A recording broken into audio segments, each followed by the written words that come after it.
Hi quilting friends, I'm Edyta Sitar from Laundry Basket Quilts. Welcome to Quilting Window. Today's show, I have something super fun and exciting prepared for you.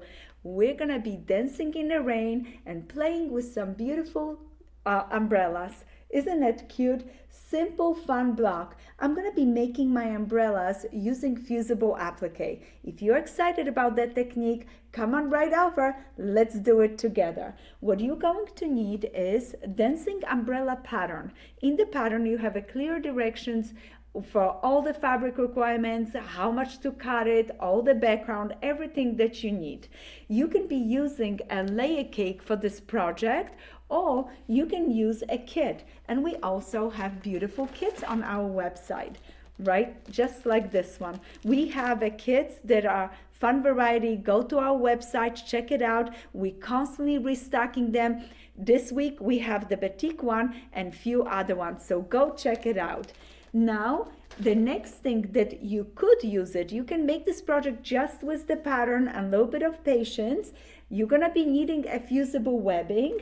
Fusible webbing is gonna be what is gonna hold our edges of our applique in place. And I'm gonna be using the lightweight fusible webbing. So simple, so easy to use. You can be also getting a low stencil. If you're drawing a lot of umbrellas, you're gonna be repeating the design over and over. But as I said, you just need the pattern for the design. It's right in there too. I'm gonna put the stencil next to me because I like drawing with the stencil. It makes all my edges nice and accurate when I draw. I'm gonna start by selecting my fabrics, and I'm gonna need fabrics for umbrellas, and those are multicolors, just beautiful. In the quilt behind me, I have a really nice selection of batiks. Like I said, if you wanted to, grab a layer cakes, because in layer cake you have 40 pieces of fabric and you need 30 for the quilt. For the umbrellas, you're also gonna need a light background. I chose the simple squares for my light background right here. So once you have your fabric selected, you can go ahead and take your fusible webbing and draw your design into the paper side of fusible webbing.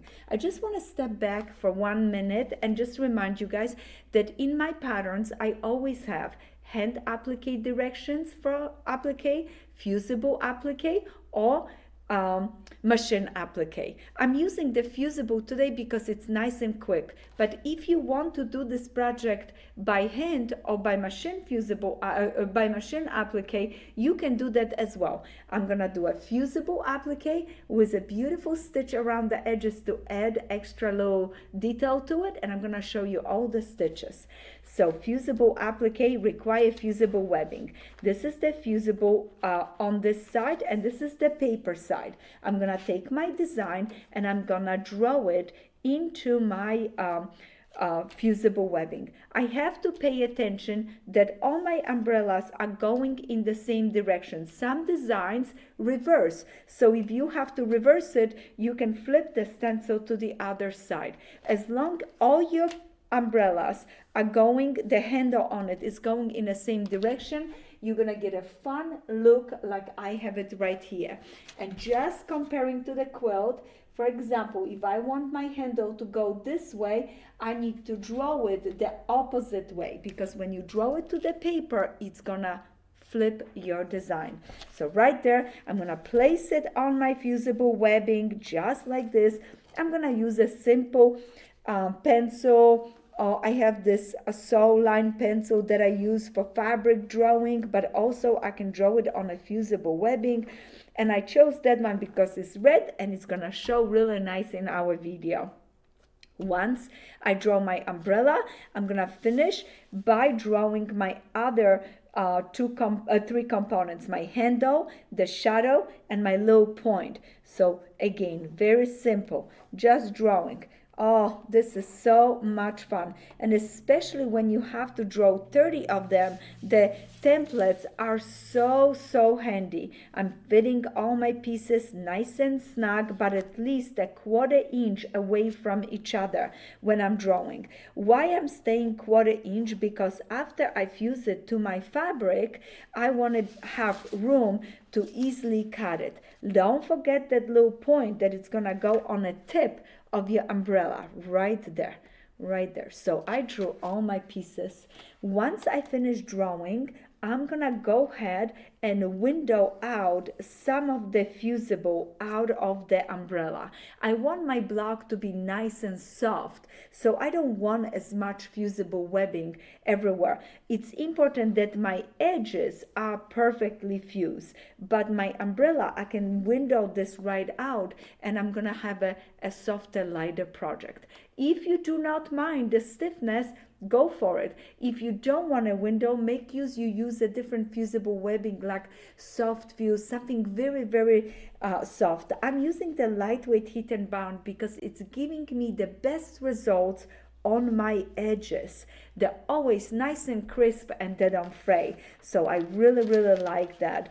At least they don't fray until I stitch around the edges, and that way my stitching is protecting the edge. So look what I did. I fold my design in half, I make the hole. Now I'm inside the umbrella, cutting out the fusible webbing. So I'm only leaving just approximately 1/4 to 1/2 inch around the edges. I don't have to go in for every edge. If you want to, yes, go do it. But I'm not going to. I'm just gonna roughly cut it out to relieve some of the fusible and make my project a little bit softer. Once I have it all cut, it's ready for me to press it to the fabric. I'm gonna take my fabric, place my fusible webbing on it, and iron it right down. As soon as I do that, I can go ahead and start cutting. For easier cutting, I'm gonna separate my pieces just like this. So I'm rough cutting just to separate them, because I don't want to hold something big and heavy in my hand when I'm cutting, because I want to focus on my lines when I cut, and I want them nice and accurate. And I'm gonna start on an edge, and I'm gonna go ahead and cut nice, smooth, long, beautiful lines. Look at how I'm cutting nice, smooth, beautiful lines, staying right next to that line. I'm including that line in my design. You can be on a line or right next to the line, but you want to make sure that you're not making the design smaller by cutting not accurately. With my cuts, I also fix any imperfection in my drawing, in case my hand was shaking and my drawing lines didn't come out perfect. That's what the template comes in place. It's really nice to have that template. And all that I'm doing it, do you see? I'm making nice long cuts. When you cut your pieces and you cut with the tips of your scissors, you're gonna make ragged edges. So that is why it's important that you stay in a pivot of your scissors with long, smooth cuts, okay? Nice long cuts. I'm going to show you what not to do, okay? Do not put your scissors here and start doing something like this, because you're making a little bit of a ragged edges. You want a nice, beautiful, smooth lines. I'm super excited about this project. And you know, my quilt that I made it behind me, it was made a long time ago. The pattern came out in 2012. Can you imagine? And I have made multiple of the quilts. I'm gonna shortly show you another quilt. Don't let me forget it. But I'm super excited about the new kit. Oh, it is so beautiful, guys. You're gonna have to get one of those on our website. So just visit us at www.laundrybasketquilts.com and look at what fun kits we have for the dancing umbrella. And what I love about this quilt is such a charming size. There are 5 blocks by 6 blocks, what it makes a really nice quilt, and the blocks are 9-inch finished size. But just now I finished our first cut. I'm gonna go ahead and cut the other pieces. As soon as I finish cutting them, I can go ahead and swap them with another fabric so I can place them on my background just like I did it right here, and that way my umbrella gets a little accent. Yes, you heard it right. When I'm cutting, I'm gonna cut from 30 beautiful colorful squares, and then I'm gonna shuffle my colors, so I'm gonna have an umbrella like brown right here, but the shadow is right here and the handle is right here, and I use the green one from here to put it here. So you're gonna make gorgeous color combinations, okay?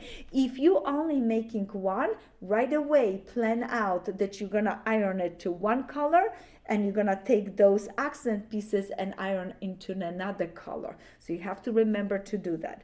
As soon as you finish iron, you're gonna, as soon as you finish cutting, you're gonna go ahead, cut a background squares of 9.5 by 9.5, and then position your beautiful umbrella, staying away from the edges at a similar distance, especially here, centering up your umbrella and adding handle. Put your handle under the umbrella, put your little tip under here, and put the shadow right over, matching this arch perfectly. And then you're gonna press it. Remember, you do not want to overpress when you work with fusible webbing. You're first pressing onto the design when it goes in fusible webbing, just like we did it right here, very light and gentle. Don't overpress. You cut it, we're gonna oh, and I totally forgot to remind you, make sure you peel the paper away. So you're gonna crease the edge gently, okay? As soon as you crease the edge, you're gonna be able to pull. Do you see how I crease it? It's opening itself. I don't have to touch. I tried it here, it didn't work. I moved to a longer area right here, and look what happened. It just separated itself, and all that I'm gonna do is take this paper away just like this, and as soon as I take that paper away, I'm ready to place my pieces in the right places, all of 4 of the pieces, iron it down, and as soon as I'm finished iron, now it's time to stitch around the edges. So let's talk about the stitching. Option A, you can enjoy this fusible project as is, but you're not going to be able to wash it, because as you wash it, it's going to come off. So I like to add stitches around the edge, and this applique calls fusible finish edge applique. And I'm going to also show you a raw edge applique. Let's start with the raw edge applique. You can take the umbrella block and you can stitch 1/8 on the inside of all of the edges, staying 1/8 away from the edge, and this is called raw edge applique because we're leaving all the edges raw. Where do I start? I usually like to start right here. I go here. Oh, I'm sorry, right here. I go up, I go down, I go here, here, all the way around, here, here. Finish this way, stitch, stitch, stitch, come down, get the loop, come back, and finish right here. And that way I went around all of the edges of my applique, and I did a raw edge applique. I have another fun example for you guys because I finish my umbrellas with a gorgeous blanket stitch, and you can do that too. Let me show you some simple fusible applique options. This one is going to be invisible. What I'm using is nylon invisible thread on the top, and I'm using cotton thread 2370. For this color projects, the 2370 will melt away in the back of your project, and you want a cotton thread for the zigzag. It's so important to give a good foundation in the back. You do not want that invisible thread on the top and in the bobbin. It ties it and it knots it. We don't want that. We want something invisible on the top, a cotton in the bottom. And we're gonna create a simple zigzag. This zigzag, notice, it's right on the edge. With one zigzag stitch, I'm stitching to the edge of my applique, and I'm stitching right over my applique to cradle the applique really nice from fraying. Let me flip this to the back so you can see. Look at that cotton thread. Do you see the size of the zigzag? This could be a one fun option for you guys to use if you want to hide your stitches. You can do the same thing with a cotton thread on the top and a cotton thread on the bottom. I'm using the 2370 on the bottom, but on the top, I'm gonna take advantage of beautiful, colorful threads. And you can use either cotton threads from Orifil, or you can use a polyester thread from Wonderfil. So you can choose like more decorative threads if you would like it. And I'm sorry, they're rayon threads, not polyester. I made a mistake. So right there, you will be stitching with a beautiful zigzag all the way around the edges and enjoying the little bit extra color to your design. But I told you about that blanket stitch right there. This one is very fun. I really like that because it gives extra really nice look, and it gives a little bit more stitching on the edge. You have to make sure you position that stitch, you lay it on the edge, and then you're stitching into the applique.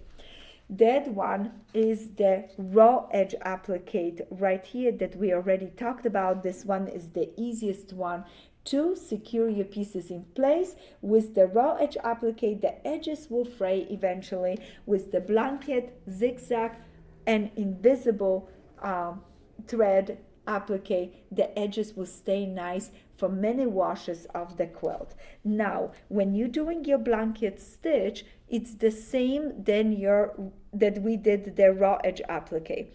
You're gonna start right here. You're gonna go up, you're gonna come back down. You're gonna stitch around here, then go to this area, up, down.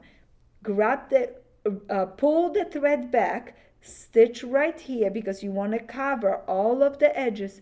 You're gonna come all the way. You're gonna go around the arches right here, go around the handle, come back from the handle again, pull yourself back, stitch right over, and finish at this point. As soon as you finish, you're gonna pull the threads to the back because you want to tie them in the back of your applique so they don't pop anywhere, and you don't want those threads hanging right there. As soon as you finish your first block, you keep going to make 30 beautiful blocks with this applique techniques, and then we're gonna sew them into rows, 6 rows of 5 blocks, and I toss and turn my blocks, so when you have a block, you can rotate it back and forth and create a fun little spinning design. I hope this fusible applique umbrella lesson have been a fun thing for you guys, and I hope you go ahead and try a little bit of a fusible applique. If you want to do this quilt by hand or by machine, you can do it too with regular machine applique or hand applique, but I like the fusible applique because it's a fun and quick project. I have one fun advice for you guys. If you don't have a lot of time and you really wanted to get this done and cut it really quickly, you can cut the umbrellas with Appliqué die. We have an umbrella die that it's just like this one. You can get this on our website, and what it's fun and exciting, notice there is an extra project in the die that you can go ahead and make a table runner with just 4 umbrellas and add a little flowers to it. Super fun and easy, so you can go ahead and get that. The only difference is that when you do this with the die, you prep your fabric, you have your fusible webbing, you have your fabric, you run it through it, the dies. When it comes out, you have no choice, but all the fusible webbing is everywhere on the umbrella. So it's a little bit stiffer, but if you use a soft fusible webbing, you can relieve that stiffness if you want it, or use it towards your advantage. If you're making a table runner, you want it nice and stiff and flat on your table. And I can tell you what, when you do this with those dies, look at the edges, it goes so fast. All of those were cut with the dies. The cutting goes so much faster, and you don't have to trace or draw, you just run it through the machine. So something fun and exciting if you don't have a lot of time. I enjoy tracing, cutting, and doing a little bit of the fussing about my umbrellas. And with this templates and doing the fusible, you could position your umbrellas that you have beautiful flowers or your favorite polka dots that you could showcase on this beautiful block. I hope you enjoy and dance with me with this little dancing umbrella in the scraps in your sewing room. Happy quilting, and please make sure leave us comments, thumbs up, and share this video with your friends so we can be quilting together. Happy quilting!